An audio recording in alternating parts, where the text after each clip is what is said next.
What if revenge did not strike with a knife, but with a sip of tea? In the year 1837 in Virginia, a story was whispered that still chills the bone.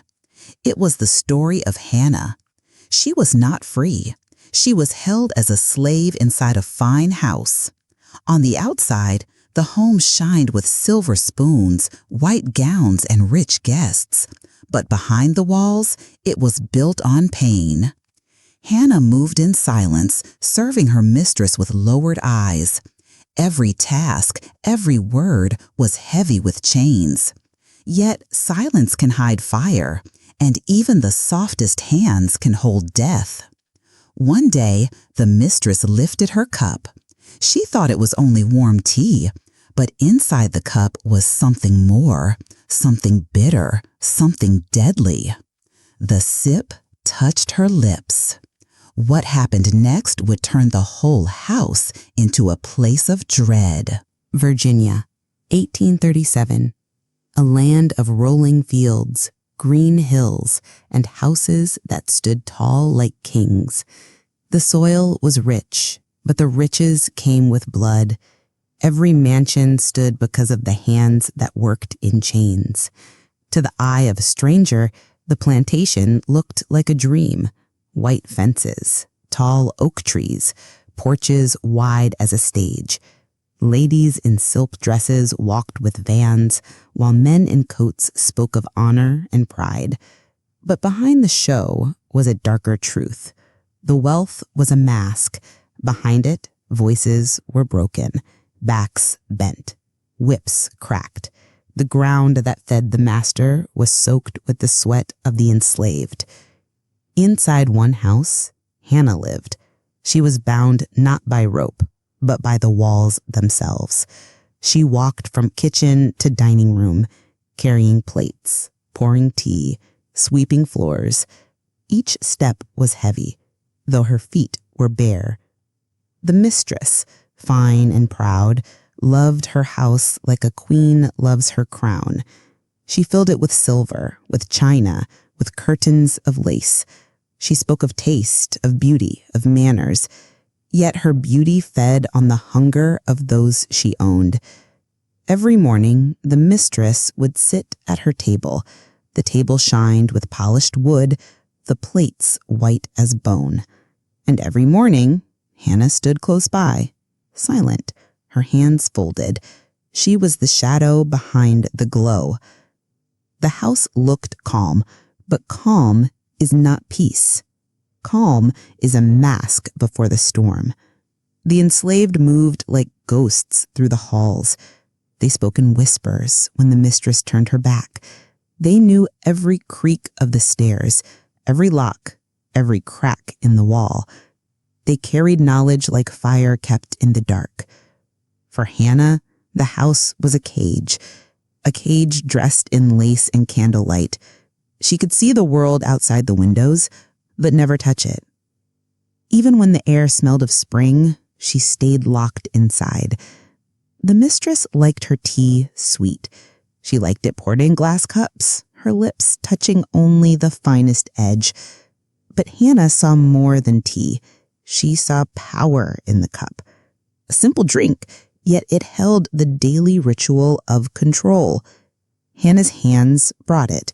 Her silence filled it, her eyes lowered as it touched the lips of the one who ruled her. But something was changing. In Hannah's silence grew a thought sharper than chains, stronger than the whip. Each day she watched, each day she remembered the old stories told in whispers, stories of herbs, of roots, of leaves that heal, and leaves that kill. The house was a cage, but every cage has a crack, and in that crack, a seed of rebellion can grow. One evening, as the sun sunk red over Virginia, Hannah stood by the fire. The shadows stretched across the floor. The mistress called for tea. Hannah's hands moved, steady, calm. But in her mind, a door had opened. A door that would not close, because soon inside that cup, something bitter would stir. Hannah's life was marked by silence. Not the soft silence of peace, but the heavy silence of chains. She had been born into bondage. From the first breath she took, the world told her she was not free. She did not choose where to live, what to eat, when to sleep, or how to dream. Others made those choices. Her life belonged to her mistress, her labor shaped to serve another's will. Every morning began before the sun. The rooster crowed, and already Hannah was at work. She scrubbed floors until her knees burned. She carried water until her arms ached. She washed clothes until her fingers bled raw. And when the mistress entered, Hannah bowed her head. No words of thanks, no look of kindness, only orders. Hannah's name spoken not as respect, but as command. Day after day, Hannah's silence grew. Not because she had no words, but because words brought danger. To speak out was to risk the lash. To raise her voice was to risk the rope. So, she swallowed her anger. She hid her fire deep, like a coal burning in the dark. But that coal never died. Hannah had a memory that gave her strength. She remembered stories from the older women. Whispers passed in the night when the overseer slept. They spoke of Africa, of a land far across the ocean where their ancestors once walked free. They spoke of healing plants, of roots that could cure fever, herbs that could ease pain. And in those same whispers, there were darker secrets. Plants that could stop the breath. Leaves that could turn sweet tea bitter with death. Hannah listened well. She stored every word, every name, every root deep in her mind. She did not know then that one day those whispers would guide her hand. The mistress was cruel. Her tongue was sharp, her punishments harsh. If the tea was too hot, Hannah was scolded. If the floor was not clean enough, she was struck. If her eyes lingered too long, she was threatened. Small errors were met with rage.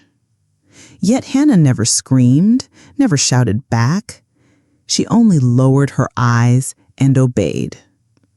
But inside, the silence grew heavier.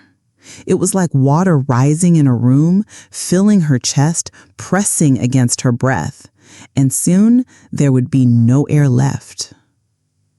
The other enslaved people saw her suffering. Some pitied her, some feared for her. They too carried their own scars, their own chains. They knew that rebellion came with a price. Still, there was a fire in their eyes when they looked at Hannah. A knowing glance, a whisper. She cannot take much more. At night, Hannah would sit by the dim glow of the fire. She would rub her hands cracked from work. She would stare into the flames and wonder, is this all my life will ever be? A shadow in another's house? A voice never heard? But as she stared, she remembered the herbs, the leaves, the bitter roots. She remembered the whispers of freedom spoken not in shouts, but in secrets. Freedom did not always come with open war. Sometimes it came in silence. Sometimes it came in a teacup.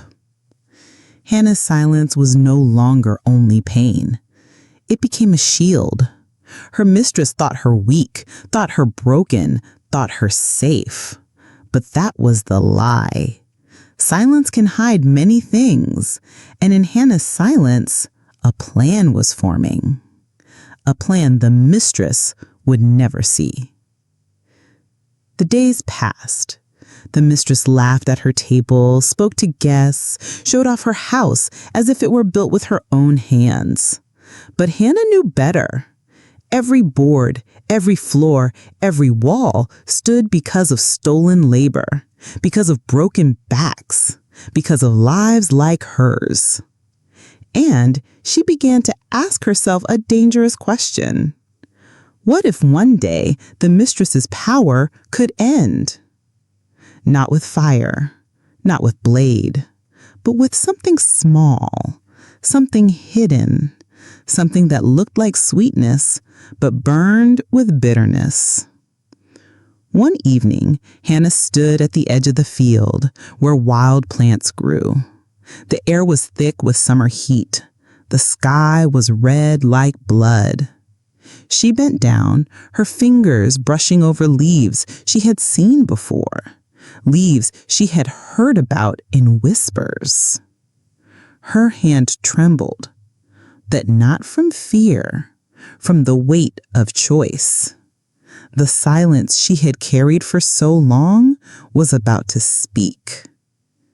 Not in words, but in poison.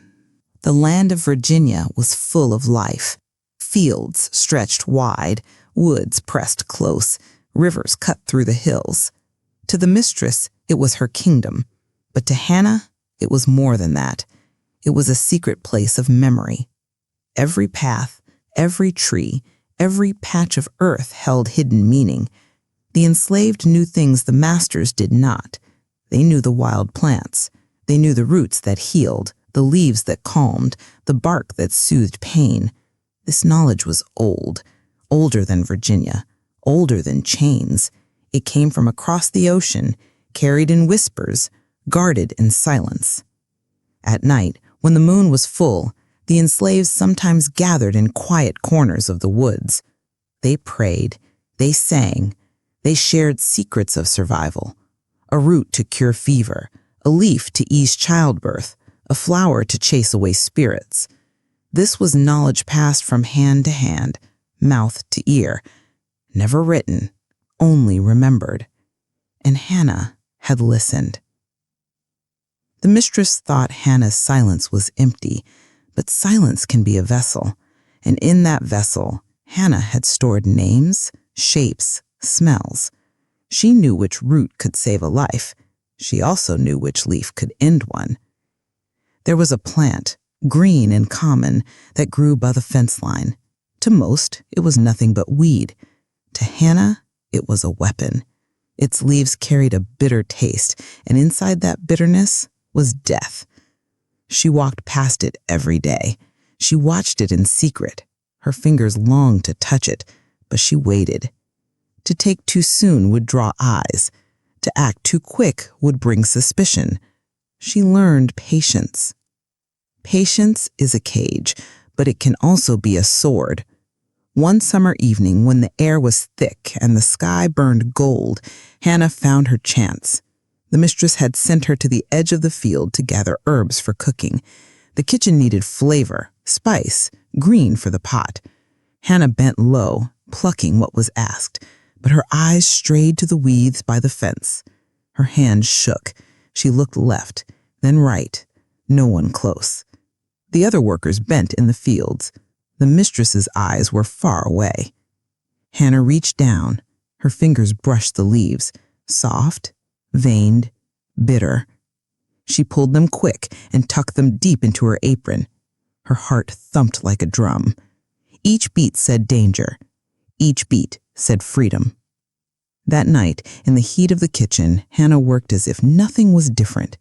She stirred pots. She cleaned spoons. She carried water. But inside her apron lay the secret. Later, when the others slept, she pulled it out by the dim glow of the fire. She spread the leaves on a small cloth. She studied their shape.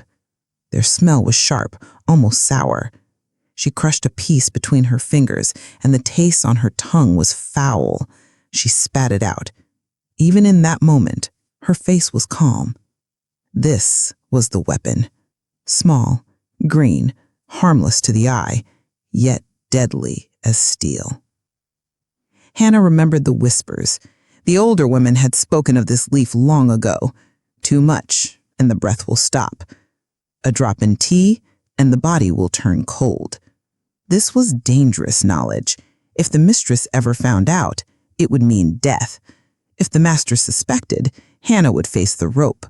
But what is life if lived only in chains? What is fear if silence has already taken your voice? Each day, Hannah tested small bits in secret. She crushed the leaves, mixed them into water, and watched the change in its taste. The bitterness spread fast, a taste that could not be hidden without sugar or spice. She learned how much to use. She learned how to hide it. She became not just a servant. She became a keeper of poison. The house went on as usual. Guests came. The mistress smiled. She showed off her fine silver, her fine lace, her fine table. She never noticed Hannah's eyes. She never guessed that the silent woman beside her carried both her life and her death. Hannah's hands poured the tea. Her hands scrubbed the floors. Her hands folded the sheets. But those same hands had touched the bitter leaves. Those same hands had chosen a path that could not be walked back. Each time she looked at the mistress, she felt the weight of choice. She saw a woman who lived like a queen, while Hannah lived as a shadow. She saw cruelty dressed as refinement. She saw power fed by pain. And each day, the plan grew stronger. Freedom was not in the fields. Freedom was not on the roads. Freedom was in the cup. One evening, as the mistress sat in her chair, she called for tea. Her voice sharp, her words quick. Hannah stepped forward, steady as ever. She bowed her head.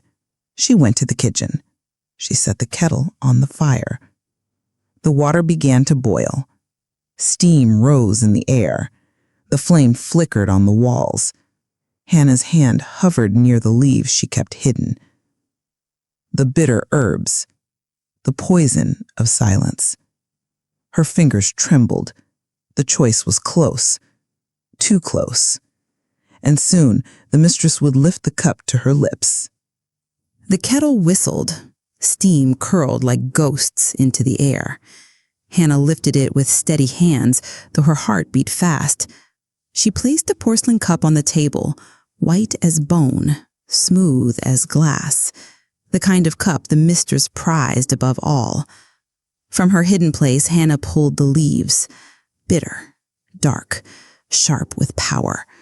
She crumbled them fine, a little, just enough, not too much, not too little, enough to change sweet tea into death. She dropped them into the pot. The boiling water hissed. The leaves swirled, then sank. The scent rose, strong and earthy, but she masked it with sugar. She stirred slow, calm, careful, like nothing at all was strange. The kitchen was quiet, but inside Hannah's mind, voices spoke. The whispers of women long gone, ancestors across the sea. Silence can be a weapon. Patience can be a blade. What is taken by force can be answered in secret. Hannah carried the cup to the mistress, her steps soft, her eyes lowered, her face empty. The mistress sat at the table, proud as a queen. She reached out her pale hand. Rings glittered on her fingers. She lifted the cup as if it were a crown. Hannah stood still, waiting, watching. The mistress sipped.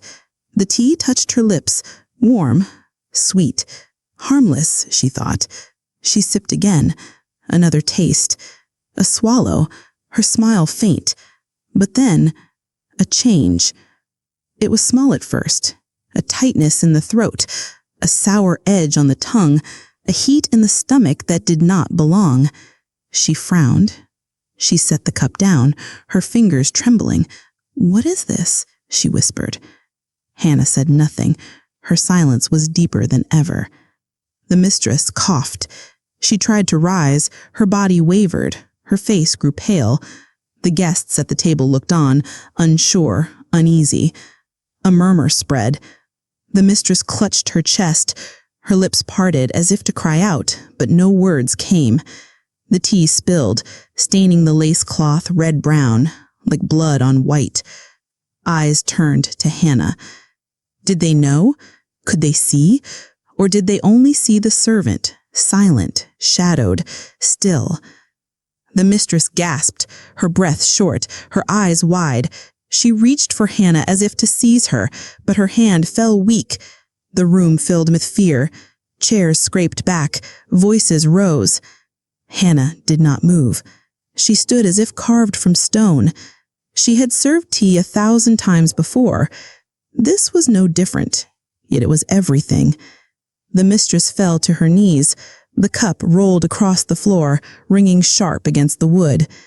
The house was no longer calm. It was storm. And at its center stood Hannah. The mistress's lips parted once more, as if to speak her name, but the only sound was a broken gasp. The silence that followed was heavy, thick, unbearable. But silence does not last. Soon suspicion would rise. Soon whispers would turn to shouts. Soon the walls of the gilded house would shake with dread. And Hannah's fate was already sealed. The house was no longer a place of order. It was a place of whispers and fear. The mistress lay weak upon her bed, her skin pale, her lips dry, her voice only a faint rasp. Doctors were called. They searched her pulse. They mixed powders. They prayed their cures would take hold, but nothing seemed to ease the sickness. The house groaned with tension. Guests whispered in corners. Servants moved like shadows, careful not to draw eyes. The air smelled of worry, of dread, of something that could not be washed away. And always, Hannah was there, silent, watching. Her hands folding cloth, pouring water, sweeping floors. She did her tasks as before, but the air around her was heavy. Some looked at her too long. Some avoided her eyes. It was as if they felt the secret she carried, but could not name it. Rumors spread fast. Was it poison? Was it curse? Was it punishment from God? Each voice offered a guess. Each glance added weight to Hannah's shoulders. The master grew restless. His footsteps pounded across the floor. He demanded answers. He struck the table. He shouted at doctors, at servants, at anyone who could be blamed. Yet deep inside, he feared what he already knew, that the sickness had been carried in by trusted hands. The mistress called for Hannah often. Even as her body failed, she wanted the one who had always stood beside her. Perhaps she still thought Hannah safe. Perhaps she sensed the truth, but could not believe it. The bond of power had been too strong. She could not imagine betrayal born from silence. Each time Hannah entered the room, she felt the weight of the mistress's eyes. They searched her face, but Hannah gave nothing. Her silence was armor. Her calm was a mask. But masks crack.